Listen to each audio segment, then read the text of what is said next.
ধর্মতলায় অঙ্গনওয়াড়ি কর্মীদের বিক্ষোভ। সেই ছবি আপনাদের সামনে তুলে ধরছি। ধর্মতলায় বিক্ষোভ দেখাচ্ছেন অঙ্গনওয়াড়ি কর্মীরা। তাদের বিভিন্ন দাবি দাবা নিয়ে এই মুহূর্তে বিক্ষোভ চলছে ধর্মতলায়।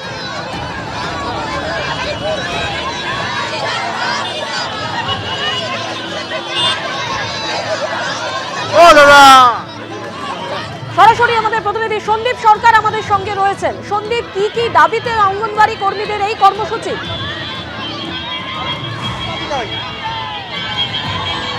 দেখো, আচমকাই আজকে ধর্মতলা মোড় অবরোধ করেছেন অঙ্গনওয়াড়ি কর্মীদের সংগঠন। তাদের AIUTUC সমর্থিত অঙ্গনওয়াড়ি কর্মীদের যে সংগঠন রয়েছে তারা আজকে আচমকাই ধর্মতলা মোড় অবরোধ করেন। তাদের যে বক্তব্য, কেন্দ্রীয় বাজেটে ICDS প্রকল্পে অঙ্গনওয়াড়ি কর্মী এবং সহায়িকাদের কোন বিষয়ে কোনো রকম উল্লেখযোগ্য কোনো আশ্বাস নেই। আজকে আপনাদের এই অবরোধের কারণ কি শুধুমাত্র এই বাজেটে আপনাদের ICDS কর্মীদের জন্য কোনো বরাদ্দ নেই তাই?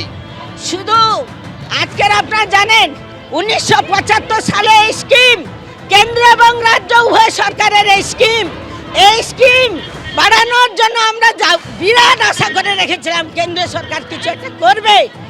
দীর্ঘদিন থেকে 2018 সাল থেকে এখনো একটা পয়সাও কেন্দ্র বাড়ায়নি। আপনারা কত পান? আমরা মাত্র 9,000 টাকা পাই। তাই আমরা একটা সিদ্ধান্ত নিয়েছিলাম যে এই বাজেটে কেন্দ্র নিশ্চয়ই কিছু করবে।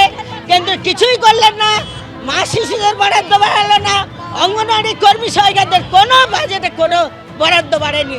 বিশেষ করে অনারিয়াম 26,000 টাকা করতেই হবে, কিন্তু মিনিমাম তো করা উচিত ছিল, কিন্তু এই সরকার কিছুই করেন। তাই কি আজকের এই অবরোধ?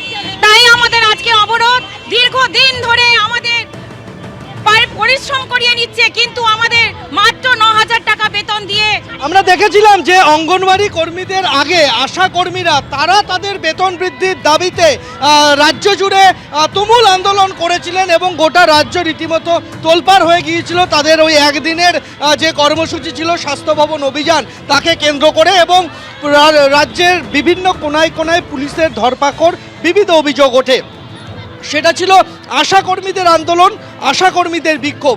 আর এবার অঙ্গনওয়াড়ি কর্মীরা অর্থাৎ ICDS প্রকল্পের সঙ্গে গ্রামে গ্রামে যারা জড়িত রয়েছেন সেই সমস্ত মহিলারা, অঙ্গনওয়াড়ি কর্মীরা, তারা আচমকাই ধর্মতলা মোড় অবরোধ করেছেন। আজকে তাদের বক্তব্য, তাদের যে 9,000 টাকা তারা সাম্মানিক পান এটা বাড়াতে হবে। তারা আশা করেছিলেন কেন্দ্রীয় সরকার বাজেটে এই বিষয়ে কিছু একটা উল্লেখ করবে, কিন্তু তার কোনো আশ্বাস তারা পাননি। তাই তারা আজকে পথে নেমেছেন। ওয়েস্ট বেঙ্গল অঙ্গনওয়াড়ি ওয়ার্কার্স তারা যেমন রয়েছেন এবং হেল্পার যারা তাদের সহযোগী রয়েছেন, তাদের সংগঠন মিলিতভাবে আজকে ধর্মতলা মোড়ে আজকের এই অবরোধ করেছেন।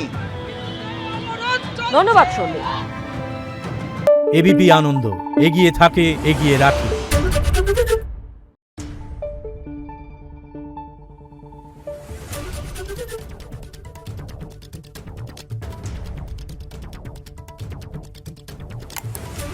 Thank you.